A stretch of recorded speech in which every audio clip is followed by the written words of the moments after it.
নমস্কার নমস্কার নমস্কার নমস্কার নমস্কার নমস্কার নমস্কার নমস্কার আপনাদের সবাইকে সবাইকে সবাইকে নমস্কার জানাচ্ছে আপনাদের সৌমিত্র বসু। সবাইকে অজস্র অজস্র অজস্র এবং আন্তরিক শুভকামনা জানাচ্ছে, সবাইকে স্বাগত জানাচ্ছে আজকের এই শরণাগত অনুষ্ঠানে এবং সবাইকে শুভ সকাল জানাচ্ছে। শুভ সকাল, শুভ হোক, সকলের শুভ হোক, সকলের শুভ হোক, সকলের শুভ হোক। বেনি মাধবশীলের পঞ্জিকা অনুযায়ী আজকের দিনটার কথা বলবো। আজকে 2রা আশ্বিন, আশ্বিন মাস পড়ে গেছে, পুজো একেবারে কাছে চলে এসেছে। সারা বছর ধরে অপেক্ষা করে থাকি কবে শ্বশুর বাড়ি থেকে বাপের বাড়িতে আসবে আমাদের মা। আসবে আসবে আসবে আসবে এরকম করছে আর কি। ফলে আমরাও একটু নড়ে চড়ে বসেছি। চারপাশের আবহাওয়াটা ভালো নয়, চারপাশটা খুব একটা আনন্দের মধ্যে নেই আমরা, কিন্তু পুজো তো বটে, সেই পুজো তো আমাদের মাকে তো আবাহন করে নিতেই হবে। তো বেনি মাধবশীলের পঞ্জিকা অনুযায়ী আজকে 2রা আশ্বিন 1431, ইংরেজির 19শে সেপ্টেম্বর 2024, বৃহস্পতিবার, প্রতিপদ। বৃহস্পতিবারে আপনাদের চিঠিপত্র নিয়ে যে অনুষ্ঠান সাজানো, সেটা আপাতত বন্ধ রাখতে হচ্ছে। তার কারণ আমাদের হোয়াটসঅ্যাপের যে নাম্বারটা সেটা ভীষণ গন্ডগোল করছে এবং সেটা কিছুতেই সারানো যাচ্ছে না। আমি এর মধ্যে একবার জিজ্ঞেস করলাম যে কি ব্যাপার, কি হলো, বললো না খুব জটিল হয়েছে, কিছুতেই সারানো যাচ্ছে না। কি বিপদ বলুন তো, যন্ত্রপাতির ব্যাপার তো কিছু বুঝি না, অন্ধের মতন। ফলে বৃহস্পতিবারের শরণাগত আর 5 দিনের শরণাগতের মতনই হবে। তো আজকে বৃহস্পতিবার, প্রতিপদ, নক্ষত্র উত্তর ভাদ্রপদ। আজকে জন্মে মীন রাশি, বিপ্রবর্ণ, নরগণ, দিনের বেলা 11:16 গতে দেবগণ। আমাদের হোয়াটসঅ্যাপে চিঠি পাঠাবার নাম্বার, এক তো শরণাগত সৌমিত্র পরিবারে চিঠি লিখবেন, লিখতে পারেন আপনারা যারা ওই পরিবারের সদস্য, অনেকে নতুন নতুন সদস্য হয়ে যাচ্ছেন। আর আরেকটা নম্বর 9123615431, এই নাম্বারে চিঠি আসছে, কিন্তু চিঠির গোড়ায় অতি অবশ্যই SG লিখে দেবেন। এবারে তাহলে আজকের অনুষ্ঠান সম্পর্কে বলি। প্রথমে পুরাণ চিরন্তনে আমরা জয়দ্রথের কাহিনীর একেবারে শেষ পর্যায়ে চলে এসেছি। জয়দ্রথকে হত্যা করব, কারণ অভিমন্যুর মৃত্যুর পেছনে জয়দ্রথ একটা বড় ভূমিকা নিয়েছে। কাজেই জয়দ্রথকে হত্যা করতে হবে। যদি আজ সূর্যাস্তের মধ্যে হত্যা করতে না পারি তাহলে আমি অগ্নিতে প্রবেশ করব। অর্জুন এরকম প্রতিজ্ঞা করেছেন এবং কিছুতেই পারছেন না, কিছুতেই পারছেন না। একেবারে দ্রোণ এমন একটা ব্যূহ রচনা করেছেন যার একেবারে ভেতরে জয়দ্রথকে রেখেছেন, যে সেখানে পৌঁছে কিছুতেই তাকে হত্যা করা যাচ্ছে না। এরকম একটা জায়গায় কৃষ্ণ একটা বুদ্ধি বার করেছেন, অন্যায় বুদ্ধি। সেই বুদ্ধির কথা বলেছি আপনাদের, আরেকবার মনে করিয়ে দেবো, মনে করিয়ে দিয়ে তারপরের গল্পটা বলবো। তারপরে চলে যাব স্বামী বিবেকানন্দের রচনা থেকে পাঠ, বৌদ্ধ ভারত। বড় লেখা এবং অসম্ভব ভালো লেখা, আমার খুব প্রিয় লেখা, আমি এইটুকু বলতে পারি। এই বৌদ্ধ ভারত থেকে আবার খানিকটা অংশ পড়ে শোনাবো আপনাদের। তারপরে ঠাকুর শ্রী রামকৃষ্ণ পরমহংসদেবের কথামৃত থেকে পাঠ, আপনাদের চিঠিপত্র, এবং শেষে বাইরে দূরে আমরা এখন বৈষ্ণোদেবীর মন্দিরে, সেই বৈষ্ণোদেবীর মন্দির জম্মু। 92.7 বিগ FM এ শরণাগত অনুষ্ঠানে পুরাণ চিরন্তন শুরু হবে। তার আগে একটু গান। কৃষ্ণ কি বলেছেন? কৃষ্ণ বলেছেন যে ধর্মযুদ্ধে বড় কিছু পাবার জন্য তোমাকে তো প্রতিশোধ নিতে হবে, এবং সেটা যদি না নিতে পারো তাহলে তুমি অগ্নিকুণ্ডে আত্মবিসর্জন করবে। এটা তো আমরা হতে দিতে পারি না। ফলে আমি একটা কৌশল করব। অভিমন্যুকে সপ্তরথী মিলে অন্যায় যুদ্ধে হত্যা করেছে, তার বদলে আমরাও একটা অন্যায় করব। কি অন্যায়? সূর্যাস্তের মধ্যে জয়দ্রথকে তোমায় বধ করতে হবে, তাই তো? আমি যোগ বলে সূর্যকে কিছুক্ষণের জন্য আচ্ছন্ন করে দেব। সূর্যাস্ত হয়েছে ভেবে জয়দ্রথ আনন্দ করতে করতে বাইরে বেরিয়ে আসবে, সেই সুযোগে তুমি জয়দ্রথের মাথা কেটে ফেলবে। অর্জুন ভেবে দেখলেন যে না, এছাড়া আর কোনো উপায় নেই, এটা করতেই হবে। এবং সত্যিই তো অভিমন্যুকে তো এর অন্যায় যুদ্ধেই বধ করেছে, তো অন্যায়ের কাঁটা অন্যায় দিয়েই তুলতে হবে। জয়দ্রথকে হত্যা না করতে পারলে আমার ভেতরে যে আগুন জ্বলছে সেই আগুন তো কিছুতেই নিভবে না। তখন তিনি বললেন যে ঠিক আছে, তুমি যা বলছো তাই হবে, তাই হোক। কৃষ্ণ এইবার তার কেরামতি শুরু করলেন। একটা ব্যাপার আপনারা সকলেই জানেন, আমার আলাদা করে বলবার তেমন কিছু নেই, যে কৃষ্ণ যুদ্ধে অংশ নেননি, কোনো যুদ্ধ করেননি, কোনো অস্ত্র ধারণ করেননি তিনি। কিন্তু বারবার পাণ্ডব পক্ষ যখন খুব বিপদের মধ্যে পড়ে গেছে, আর সামলানো যাবে না, এই রকম সময়ে তিনি পাণ্ডবদের ত্রাতা হয়ে গেছেন। এর থেকে একটা মানে কোথাও বেরিয়ে আসে, যারা এই মহাভারত রচনা করছেন, মহাভারতের গল্প বলছেন, মহাভারতের কথা বলছেন, তারা এর একটা তাৎপর্য প্রকাশ করতে চাইছেন। সেটা হচ্ছে যে বাবা, কেবলমাত্র বাহুবলটাই সব নয়, কেবলমাত্র অস্ত্রবলটাই সব নয়, বুদ্ধি, কৌশল এটাও খুব গুরুত্বপূর্ণ। জীবনটাকে যদি আপনি যুদ্ধ বলে ভাবেন, তাহলে সেই জীবন যুদ্ধে আপনাকে যেমন আপনার শারীরিক যে ক্ষমতা সেইটাকে প্রকাশ করতে হবে, প্রয়োগ করতে হবে, ঠিক তেমনি করে কিন্তু আপনাকে বুদ্ধিটাও প্রয়োগ করতে হবে, কৌশলটাও প্রয়োগ করতে হবে। তার জন্য যা যা কিছু করা দরকার সেই ব্যাপারগুলোও কিন্তু করতে হবে। তো যাই হোক, তিনি যোগ বলে একটা কুয়াশা তৈরি করে দিলেন। সেই কুয়াশা সূর্যকে আচ্ছন্ন করে ফেলল, সূর্য ঢেকে গেল। সবাই ভাবলো সূর্যাস্ত হয়ে গেছে। পাণ্ডবের একেবারে হতাশ হয়ে পড়ল, যা অর্জুন এইবার আত্মহত্যা করবেন। কিন্তু এই কিন্তুর উত্তরটা গানের পর 92.7 বিগ FM এ শরণাগত অনুষ্ঠানে আমি আছি আপনাদের সঙ্গে, আপনাদের সৌমিত্র বসু। পর আবার কুরুক্ষেত্র যুদ্ধ। কৃষ্ণ তো কুয়াশা দিয়ে সূর্যকে গ্রাস করে নিয়েছেন এবং সূর্য যেন অস্তমিত হয়ে গেছে, এইরকম একটা অবস্থা। পাণ্ডবেরা গভীর হতাশার মধ্যে, আর কৌরবেরা তো অর্জুনের মৃত্যু হবে, আজকে অর্জুনের মৃত্যু হবে। সবাই সবাইকে আলিঙ্গন করছে, হই হই করছে, মজা করছে, সবাই উন্মুখ হয়ে আছে। অর্জুন কিভাবে অগ্নিকুণ্ডে প্রাণ বিসর্জন দেন তা নিজের চোখে দেখতে হবে। জয়দ্রথ বললেন, এই তো আমি নিজের চোখে দেখবো। কি কৃতবর্মা, সূর্যাস্ত হয়ে গেছে তো? হ্যাঁ, এখন আর তোমার কোনো ভয় নেই, আর লুকিয়ে থাকতে হবে না, চলো বেরিয়ে এসো, বেরিয়ে এসো, বেরিয়ে এসো। কৌরব পক্ষের মহারথীরাও উদ্বাহ হয়ে আনন্দে মেতে উঠেছেন।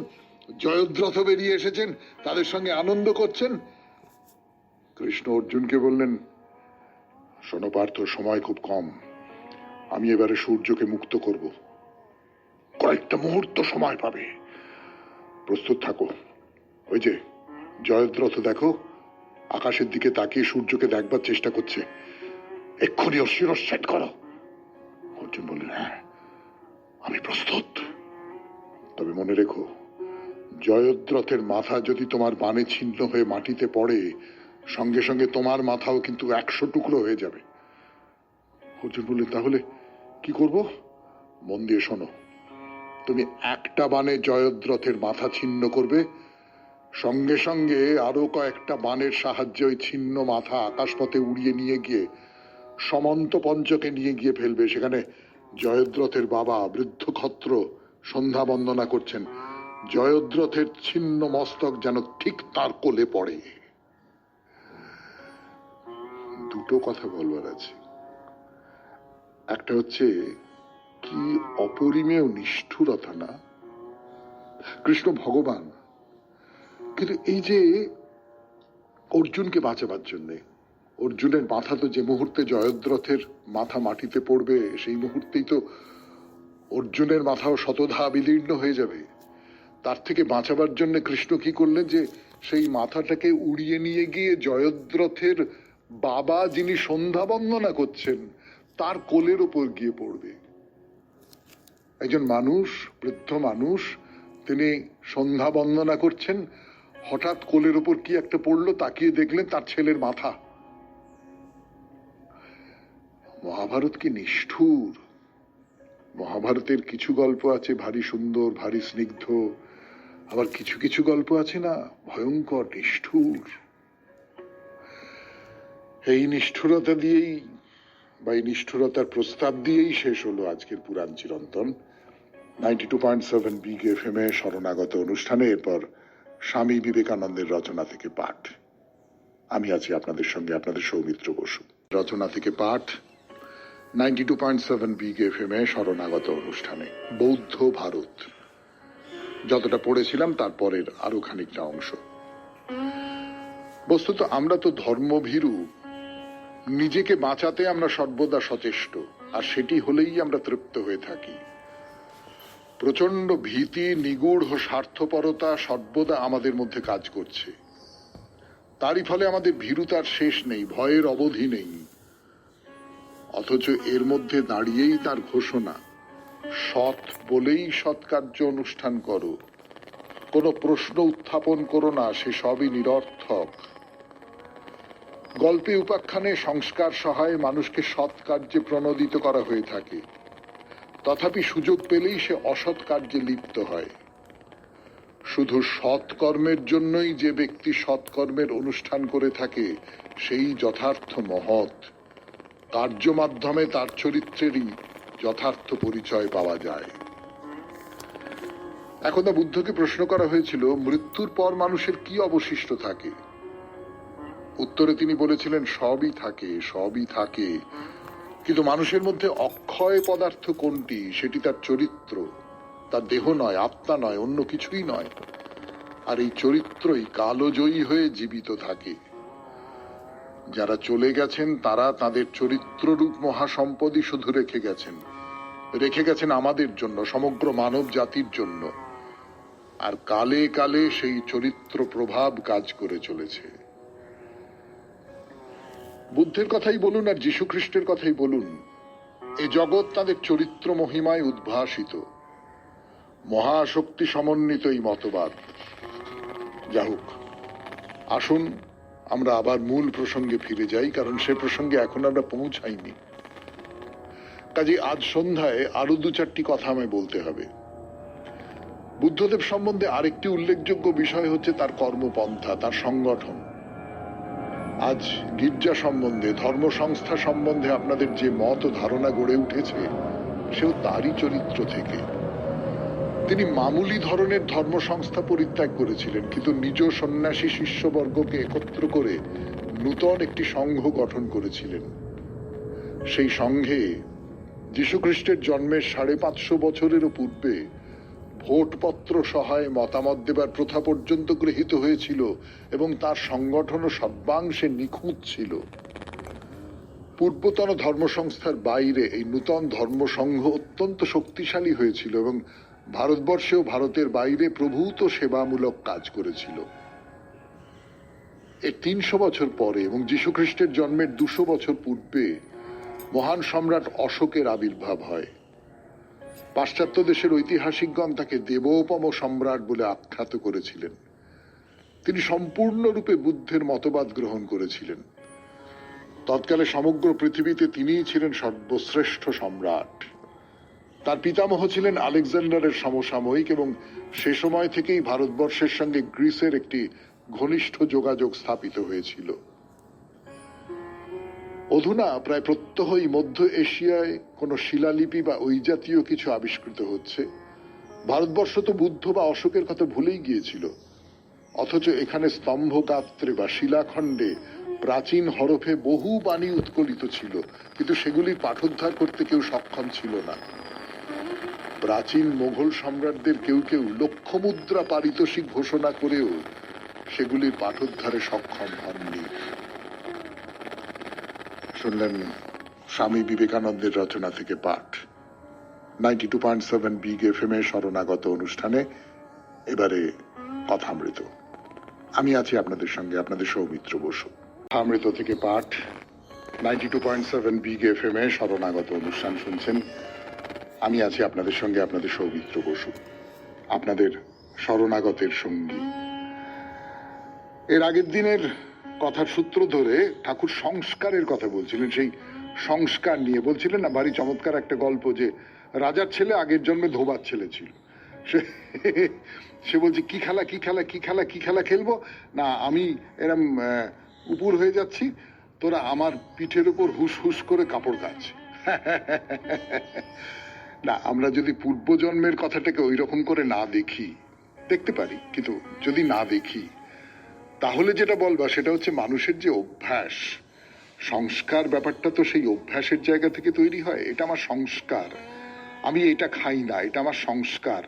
সেটা কিন্তু তার পেছনে আমার অভ্যাস আছে, তার পেছনে আমাকে কতগুলো কথা বলে দেওয়া হয়েছে, সেই সমস্ত কথাগুলো মেনে চলবার ব্যাপার রয়েছে, বাধ্যতা রয়েছে। এই রকম মানে মানুষ সবসময়ই যাকে ইংরেজিতে কমফোর্ট জোন বলে, যে আমি এই বৃত্তটুকুর মধ্যে থাকবো, এই বৃত্তটুকুর মধ্যে আমি থাকতে পছন্দ করি, এখানে আমি অনায়াস, এখান থেকে বাইরে বেরোবো না, এর বাইরে কোথায় কি আছে না আছে সেগুলো আমি জানবার চেষ্টা করব না। এর বিপরীতে কিছু মানুষ আছে,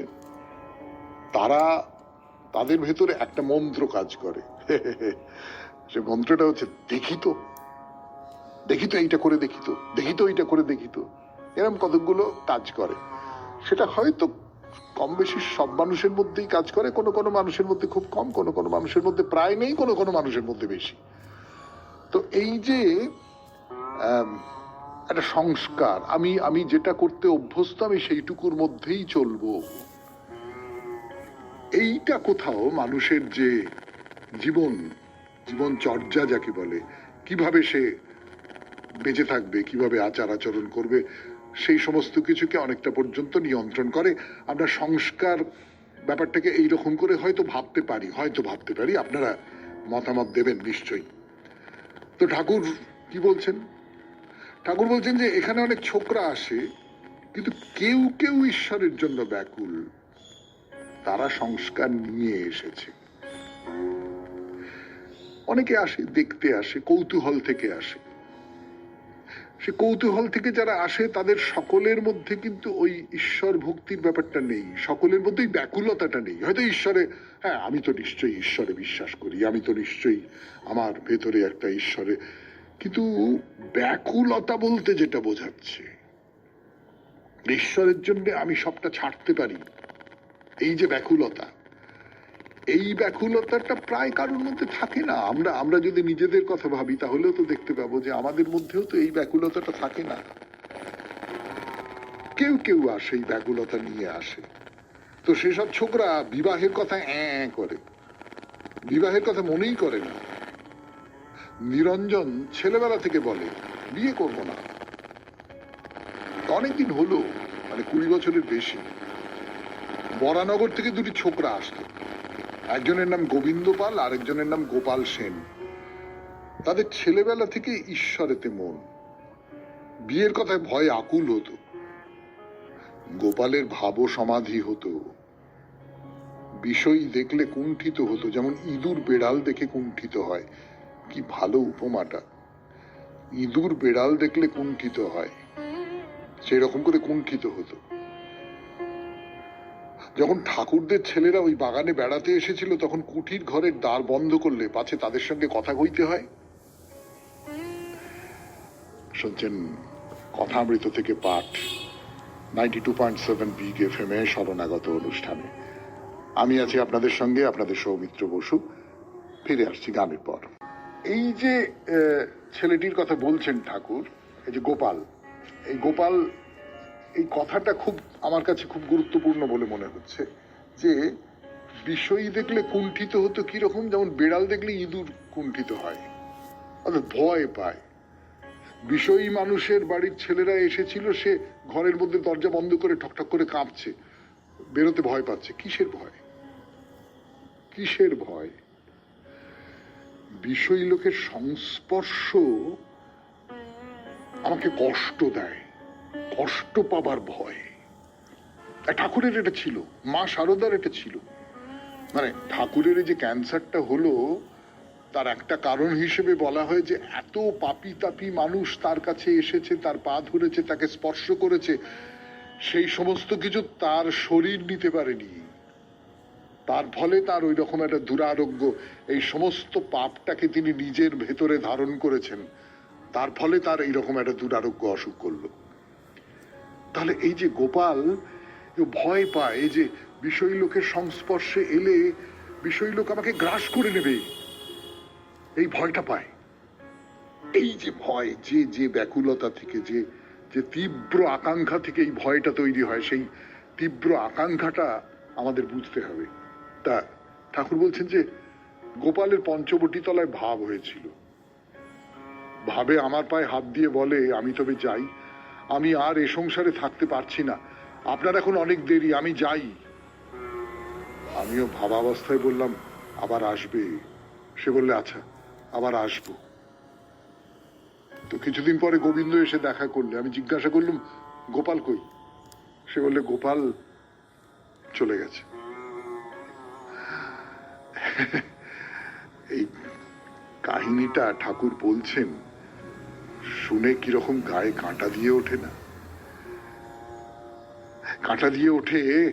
গোপাল ঠাকুরকে বলছে যে আমি যাই, হ্যাঁ তোমার এখনো দেরি আছে, কিন্তু আমাকে চলে যেতে হবে, আমি যাই। এবং তারপরে সে শরীর ত্যাগ করে চলে গেল। এই রকম সব মানুষ, আমরা এদের কথা জানতাম না, এই কথামৃত পড়ার সূত্র ধরে জেনেছি। কি আশ্চর্য সব মানুষ, হ্যাঁ, ভাবা যায় না। তো অন্য ছোকরারা কি করে বেড়াচ্ছে, কিসে টাকা হয়, বাড়ি গাড়ি পোশাক বিয়ে, হ্যাঁ, এই জন্য ব্যস্ত হয়ে বেড়ায়। বিয়ে করবে আগে কেমন মেয়ে খোঁজ নেয়, সুন্দর কিনা নিজে দেখতে যায়। এই যে এই সমস্ত কিছুকে তো ঠাকুর অনিত্য বলে মনে করেন। তো সেই সমস্ত অনিত্যের জন্য টাকা পয়সা, বাড়ি গাড়ি, সুন্দরী নারী, তাকে বিয়ে করবে, এই সব ভেবে সে খুব এইগুলোই তার জীবনের লক্ষ্য। শুনছেন কথামৃত থেকে পাঠ, 92.7 বিগ FM এ শরণাগত অনুষ্ঠানে। আরো পাঠ করব, ফিরে আসছি, একটু গান শুনে নি। ঠাকুরের কথা বলতে বসেছি আপনাদের, কথামৃত থেকে পড়ে শোনাচ্ছি 92.7 বিগ FM এ শরণাগত অনুষ্ঠানে। এই কিছু মানুষ, গোপালের মতন মানুষের কথা বললেন ঠাকুর, আর বাদ বাকি যারা আছে তারা এই সংসার টংসার নিয়ে সমস্ত মেতে আছে। এই যে মায়ার জগৎ, সেই মায়ার জগৎটা নিয়ে মেতে আছে, এই মায়ার জগৎটাই হচ্ছে সর্বস্ব, সেইটার বাইরে আর কিছু নেই, এইরকম করেই তারা মেতে আছে। তো ঠাকুর বলছেন, একজন আমায় বড় নিন্দে করে, কেবল বলে ছোকরাদের ভালোবাসি। যাদের সংস্কার আছে, শুদ্ধ আত্মা, ঈশ্বরের জন্য ব্যাকুল, টাকা শরীরের সুখ এসবের দিকে মন নেই, আমি তাদেরই ভালোবাসি। সব ছোকরাকে ভালোবাসি না, কিন্তু যারা ঈশ্বরাভিমুখী, যারা ঈশ্বরের জন্য ব্যাকুল, তাদের প্রতি আমার ভালোবাসা, তা তো হবেই। যিনি ঈশ্বরের কাছে পৌঁছেছেন, যিনি ঈশ্বরকে অনুভব করেছেন, ঈশ্বরের স্বাদ পেয়েছেন, তিনি যখন দেখেন যে এই যে ছেলেটা, এই ছেলেটা সেই স্বাদ পাওয়ার জন্য উন্মুখ হয়ে আছে, সেই স্বাদ পাওয়ার জন্য নিজেকে যোগ্য করে তুলছে, তখন আমি তাকে ভালোবাসবো না? তাকে তো ভালোবাসবোই। বলছেন যে আচ্ছা, যারা বিয়ে করেছে তাদের কি কিছু হবার নয়? হ্যাঁ, নিশ্চয়ই। ঠাকুরের আগেও বলেছেন, এখনো বলছেন, যারা বিয়ে করেছে যদি ঈশ্বরে ভক্তি থাকে তাহলে সংসারে আসক্ত হবে না। বলে একজনের কথা বলছেন, হীরানন্দ বিয়ে করেছে, তা হোক, সে বেশি আসক্ত হবে না। তো ওই যে ছোকরারা এসেছিল, শিবপুরের ব্রাহ্ম ভক্ত, মারোয়ারি ভক্ত সব এসেছে, তাদের ঠাকুর এই সমস্ত কথাগুলো বলছেন। তাহলে একটা হচ্ছে ব্যাকুলতা, যে ব্যাকুলতা থাকলে বিয়ে করতেও ইচ্ছে করে না, সংসার করতেও ইচ্ছে করে না। বিয়ে মানে কি? সংসার মানে কি একটা প্রাকৃতিক চাহিদা আছে, তো প্রকৃতির যে দাবি, সেই দাবি আছে, তো সেই দাবিগুলোকে অগ্রাহ্য করতে পারে কিছু মানুষ, সেই দাবিগুলো তাদের মনের ভেতরে জায়গা পায় না, এরকম কিছু মানুষ আছে, তারা সন্ন্যাসী হোক। তার বাইরে যারা আছে তারা একুল ওকুল দুকুলটাই রাখতে পারে, তারা বিয়ে করতে পারে, কিন্তু মনের মধ্যে এইটা জেনে নিতে পারে যে এই সমস্তটা হচ্ছে ধোকার টাটি, এই সমস্তটা হচ্ছে মিথ্যে, এই সমস্তটা হচ্ছে মায়া। শুনলেন কথা অমৃত থেকে পাঠ 92.7 বিগ এফএম এ শরণাগত অনুষ্ঠানে। এরপর আপনাদের চিঠি পড়ছি। সেই চিঠি 1925 সালের 16ই August, 56 number Bamacharan Chakraborty road, post office Wari, Dhaka জেলায় বৃন্দাবন আচার্য ও কৃষ্ণদাসী দেবীর 5 পুত্র ও 5 কন্যার মধ্যে সেজ পুত্র ছিলেন ক্ষিতীশ আচার্য। শৈশব কাটে ঢাকা জেলার অভিজাত এলাকা রিংকিং স্ট্রিটে। ছোট বয়সে পড়াশোনা করেন দুর্গা মাস্টার মশাইয়ের পাঠশালায়, পরবর্তীকালে ভর্তি হন ইস্ট বেঙ্গল ইনস্টিটিউটে। খুব ছোট বয়সেই ফুটবল খেলায়, সাঁতার, স্কাউট ও ব্রতচারীতে বিশেষ পারদর্শী হয়ে ওঠেন। ফুটবল খেলায় গোলকিপার ছিলেন। ব্রিটিশ সরকার রেল লোকোমোটিভে চাকরি দিতে চাইলে ঘৃণা ভরে সেই চাকরি প্রত্যাখ্যান করেন। ক্ষিতীশ রায় ও ধীরেন ঘোষের আখড়ায় বাদল ঘোষের সাথে হাতখড়ি হয় বক্সিংয়ে। পরাধীন ভারতকে স্বাধীন করার নেশায় মেতে উঠলেন, যোগ দিলেন অনুশীলন সমিতির গুপ্তচর হিসেবে। অনুশীলন সমিতির ফুলদা রায়, রথীন সেন, নির্মল সেন এদের জিনিসপত্র আদান প্রদান করা, গোপন খবর সংগ্রহ করা, নিভৃতে নির্জনে সেই খবর পৌঁছে দেওয়া নেওয়ার করার মতো ঝুঁকির কাজে জড়িয়ে পড়লেন আস্তে আস্তে। পুলিশের চোখে ধুলো দিয়ে বিভিন্ন সময়ে বিভিন্ন পোশাক আর সাজে খবর সংগ্রহ করতে লাগলেন দিন রাত। পরাধীনতার শৃঙ্খল মোচন করতেই হবে। 1942 সালে ব্রিটিশ পুলিশের এক গোপন খবর সংগ্রহ করতে গিয়ে পুলিশের হাতে ধরা পড়ে গেলেন। মুখে বন্দে মাতরম ধ্বনি। 1 বৎসর কারাবাস। ম্যাট্রিক পরীক্ষার দেওয়া হলো না। যেদিন কারাগার থেকে মুক্তি পেলেন সেই দিন পুনরায় গ্রেপ্তারের সংবাদ পেয়ে রাতে ঢাকা থেকে নবাবগঞ্জ আর তারপর গোয়ালন্দ থেকে সোজা কলকাতায় পালিয়ে এলেন। স্টেশনে আলাপ হলো অনন্ত সিং এর দিদি ইন্দুমতি সিং এর সাথে। পরবর্তীকালে আমার মাসিমা বলে পরিচিত হয়েছিলেন। কলকাতায় যাযাবরের জীবন, কখনো পাথুরিয়া স্ট্রিটে দিদির বাড়ি, কখনো ধর্মশালায়, বিভিন্ন নামে বসবাস। পুলিশের নজরদারি এড়িয়ে রাস্তায় বেরিয়ে ছাতু আর রাস্তার কলের জল খেয়েই দিন কাটাতাম। রসা রোডে সুশীল ভট্টাচার্যের সঙ্গে থাকতাম। উনি একটা কয়লার দোকানে কাজের ব্যবস্থা করেন ভবানীপুরের হরিশ মুখার্জি স্ট্রিটে। ওখানে 5-6 জন মিলে এক মেজ বাড়িতে একটা ঘরে কোনো রকমে একটা শতরঞ্জির ওপর শুয়ে রাত কাটাতাম। কখন কে কার জামা প্যান্ট বা জুতো পরে বাইরে বেরোচ্ছি তার হিসেব ছিল না। দেশ স্বাধীন হলো। টালিগঞ্জে স্টুডিও পাড়ায় প্রোডাকশন হাউসের প্রোডাকশন ম্যানেজার, কর্মসচিব হিসেবে দীর্ঘদিন দায়িত্ব পালন করেছি। স্বাধীনতার 65 বছর পর 2012 সালে আগস্ট মাসে রাষ্ট্রপতি প্রণব মুখোপাধ্যায় মহাশয় আমার হাতে দিলেন রাষ্ট্রপতি সম্মান। তাম্র ফলক দিয়ে সম্মানিত করলেন আমাকে। এই মানুষটি কোনোদিন তার প্রচার চাননি। তার মৃত্যুর 1 বৎসর পর শরণাগত অনুষ্ঠানে এটি পাঠ করলে আমি তার সন্তান হিসেবে কৃতজ্ঞ থাকব। আপনাকে নমস্কার ও এই পরিবারের সকলকে আন্তরিক শুভেচ্ছা ও অভিনন্দন জানিয়ে আমার লেখা প্রথম পত্র শেষ করলাম। নমস্কারান্তে স্নেহাশিস আচার্য, টালিগঞ্জ, কলকাতা। এই স্বাধীনতা সংগ্রামী তো একেবারে আমাদের ঘরের কাছে ছিলেন, 1 বছর আগেও বেঁচে ছিলেন। আমরা কেউ তার সন্ধান জানি না।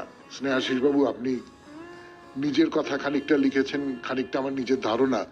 তিনি নিজের সম্পর্কে কিছু লিখে রেখে গিয়েছিলেন, সেখান থেকে লিখেছেন, সেইটা উদ্ধৃত করেছেন। সবটা মিলিয়ে ভারী চমৎকার চিঠি, এবং কোথাও একটা ভেতরে একটা প্রেরণা জাগে, একটা ভেতরে কোথাও একটা উদ্দীপনা তৈরি হয়। আপনাকে অনেক ধন্যবাদ। এরপর বাইরে দূরে 92.7 বিগ এফএম এ শরণাগত অনুষ্ঠান শুনছেন। আমরা এখন আছি বৈষ্ণোদেবীর মন্দিরে, তার গল্প শোনাচ্ছি আপনাদের। ফিরে আসছি গানের পর।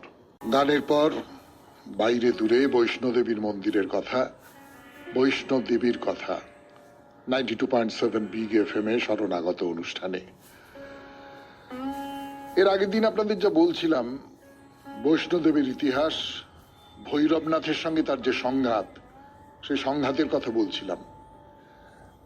আরেকবার একটু মনে করিয়ে দিই যে বৈষ্ণোদেবী একটা ভান্ডারা, মানে সবাইকে নিয়ে খাওয়া দাওয়া করা হবে, অন্নসত্রের মতন আর কি, তার ব্যবস্থা করেছেন। আর ব্যাপারটা হচ্ছে গোরক্ষনাথ খবর পেয়েছেন যে এইরকম একটি মেয়ে, একেবারেই কম বয়সী বাচ্চা মেয়ে, সে গুহার মধ্যে আছে, সাধন ভজন করছে এবং তার প্রচুর পুণ্য ফল অর্জন হয়েছে। তা সে সত্যি সত্যি এই পুণ্য ফল অর্জন করেছে কিনা সেটা ভালো করে পরখ করবার জন্য তিনি ভৈরবনাথকে পাঠিয়েছেন। তো যেটা বলছিলাম আপনাদের, ভৈরবনাথ সেখানে এসে, সেই ভান্ডারা এসে বলছেন যে আমাকে মদ দিতে হবে, মাংস দিতে হবে, এবং বৈষ্ণোদেবী বলছেন যে না, এখানে সমস্তটাই নিরামিষ, মদ বা মাংস এখানে দেওয়া হবে না। তো ভৈরবনাথ এই বৈষ্ণোদেবীর যে রূপ সেটা দেখে খুব আকৃষ্ট হয়ে পড়লেন এবং একেবারেই কামনার বশবর্তী হয়ে তাকে ধরবার জন্য ছুটে ছুটে যাচ্ছেন। আর বৈষ্ণোদেবীও পালাতে পালাতে পালাতে পালাতে এক একটা জায়গায় যাচ্ছেন, নানান স্থানে পালিয়ে যাচ্ছেন। যে জায়গায় যাচ্ছেন সেই জায়গাগুলোর এখন এক একটা নাম, এক একটা তীর্থক্ষেত্রে পরিণত হয়েছে। যেমন একটা তীর্থক্ষেত্রের নাম হচ্ছে বঙ্গগঙ্গা, আর একটার নাম হচ্ছে চরণ পাদুকা, অর্ধকুমারী, এবং শেষ পর্যন্ত সেই গুহায় এলেন যেখানে এই বৈষ্ণোদেবীর মন্দির। এই যে বৈষ্ণোদেবী ভৈরবনাথের হাত থেকে ছুটে পালাতে পালাতে যাচ্ছেন, আপনাদের আগেই বলেছি যে রামচন্দ্র তিনি তখন সীতা উদ্ধারের জন্য যাচ্ছেন, সেই সময় তিনি বৈষ্ণোদেবীর সাক্ষাৎ পান। মানে বৈষ্ণোদেবী তার নাম করে সাধনা করছিলেন, তপস্যা করছিলেন, রামচন্দ্র তাকে দর্শন দেন এবং দিয়ে সব কথা শুনে রামচন্দ্র বলেন যে তুমি এই গুহায় থাকো, হনুমানকে তার রক্ষণাবেক্ষণের জন্য নিযুক্ত করে দেন। তো ভৈরবনাথ তো এরকম পেছনে পেছনে যাচ্ছেন, হনুমান এসে ভৈরবনাথকে বাধা দিলেন, কিন্তু ভৈরবনাথ তা সত্ত্বেও মানে হনুমানকে সরিয়ে টরিয়ে অগ্রাহ্য করে বৈষ্ণোদেবীর পেছনে পেছনে দৌড়চ্ছেন, হনুমানও তাকে ধরবার জন্য দৌড়চ্ছেন। তারপর কি হলো বলবার জন্য ফিরে আসছে আপনাদের সৌমিত্র বসু 92.7 বিগ FM এ শরণাগত অনুষ্ঠানে। শুনছেন বাইরে দূরে, বাকিটা গানের পর। যা বলছিলাম আপনাদের, ভৈরবনাথ বৈষ্ণোদেবীর পেছন পেছন দৌড়চ্ছেন, হনুমান তাকে ধরবার জন্য দৌড়চ্ছেন। তা দৌড়তে দৌড়তে দৌড়তে দৌড়তে হনুমানের খুব জল তেষ্টা পেল, খুব তেষ্টা পেয়েছে, কিন্তু সেই পাহাড়ের মধ্যে চারপাশে পাথর, সেখানে কোথায় জল পাওয়া যাবে? রামচন্দ্র তাকে একটা তীর ধনুক দিয়েছিলেন, মনে আছে বলেছিলাম, সেই তীর মেরে পাথরের ভেতর থেকে বৈষ্ণোদেবী জলধারা বার করে আনলেন। হুড়মুড় হুড়মুড় হুড়মুড় করে জলধারা বেরিয়ে এলো, জলধারা বেরিয়ে এসে সেটা একটা নদীতে পরিণত হলো। হনুমান তৃপ্ত হবার পর, জল খেয়ে তৃপ্ত হবার পর, বৈষ্ণোদেবী নিজের চুল খুলে ফেললেন এবং সেই গঙ্গার জলে চুল ধুয়ে ফেললেন। ওই যে বলছিলাম বঙ্গগঙ্গা, ওই যে গঙ্গার জলে নিজের চুল ধুয়ে ফেলেছিলেন, সেই থেকে এর নাম হলো বঙ্গগঙ্গা। এরপর বৈষ্ণোদেবী যাচ্ছেন যাচ্ছেন যাচ্ছেন যাচ্ছেন, পেছনে পেছনে ভৈরবনাথ তাড়া করে যাচ্ছে। তা যেতে যেতে তিনি একটা পাথরের ওপর দাঁড়িয়ে পড়লেন, পড়ে পেছন ফিরে ভৈরবনাথকে দেখলেন খানিকক্ষণ। তো বেশ খানিকক্ষণ দাঁড়িয়ে থাকার ফলে পাথরের ওপরে তার পায়ের ছাপ এসে পড়ল। সেই পায়ের ছাপ এখনো আছে। সে জায়গাটার নাম হয়ে গেল চরণ পাদুকা। এইভাবে এক একটা নাম তৈরি হচ্ছে, যেমন অর্ধকুমারী। অর্ধকুমারী ব্যাপারটা কি? বৈষ্ণব দেবী আবার আস্তে আস্তে আস্তে আস্তে একটা গুহার সামনে আসেন। গুহার সামনে এসে ভৈরবনাথকে বলেন, তুমি চলে যাও, আমি গুহার ভেতরে ঢুকবো। ভৈরবনাথ কিন্তু যেতে রাজি হয় না। বলা বাহুল্য, সে তো যে কোনো ভাবে হোক বৈষ্ণদেবীকে আয়ত্ত করবার চেষ্টা করছে। তখন বৈষ্ণদেবী হনুমানকে ডেকে বলেন যে আমি এই গুহার ভেতরে 9 মাস ধরে তপস্যা করব, তুমি আমাকে পাহারা দেবে, এই গুহার দরজায় দাঁড়িয়ে থাকবে। 9 মাস ধরে বৈষ্ণদেবী ওই গুহার মধ্যে তপস্যা করেছিলেন এবং হনুমান বাইরে পাহারায় ছিলেন। এই ব্যাপারটা খুব তাৎপর্যপূর্ণ, কারণ আপনারা তো সকলে জানেন যে শিশু 9 মাস মাতৃগর্ভে থাকে, তারপর সে বাইরের পৃথিবীতে বেরিয়ে আসে। 9 মাস পরে বৈষ্ণদেবী বাইরে বেরিয়ে এলেন এবং ভৈরবনাথকে হত্যা করলেন, যেন নতুন একটা জন্ম নিয়ে তিনি বেরিয়ে এলেন এবং হত্যা করলেন। এই পর্যন্তই থাক।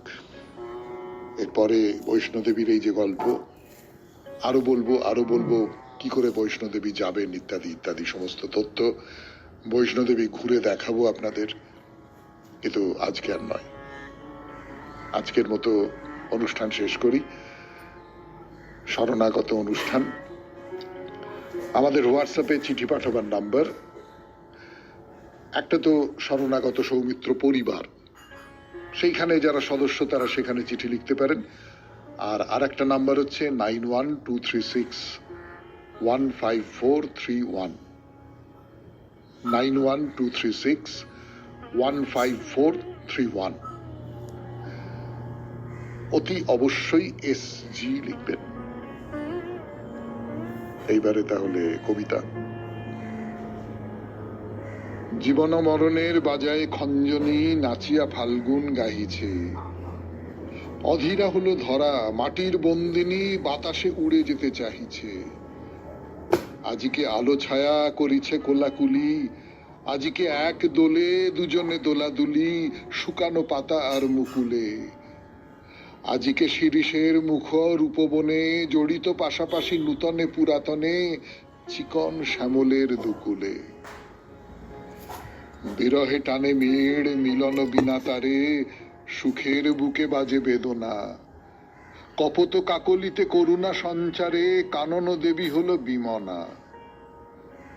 আমারও প্রাণে বুঝি বহেছে ওই হাওয়া, কিছু বা কাছে আসা কিছু বা চলে যাওয়া, কিছু বা সরি কিছু পাশরি। যে আছে যে বা নাই আজিকে দোহে মিলি, আমার ভাবনাতে ভ্রমিছে নিরিবিলি, বাজায়ে ফাগুনের বাঁশরি। খুব ভালো থাকবেন, আনন্দে থাকবেন। নমস্কার। নমস্কার নমস্কার নমস্কার নমস্কার নমস্কার নমস্কার নমস্কার আপনাদের সবাইকে সবাইকে সবাইকে নমস্কার জানাচ্ছে আপনাদের সৌমিত্র বসু।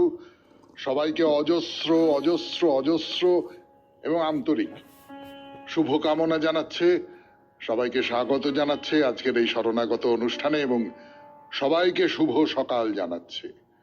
শুভ সকাল, শুভ হোক, সকলের শুভ হোক, সকলের শুভ হোক, সকলের শুভ হোক। বেনি মাধবশীলের পঞ্জিকা অনুযায়ী আজকের দিনটার কথা বলবো। আজকে 2রা আশ্বিন, আশ্বিন মাস পড়ে গেছে, পুজো একে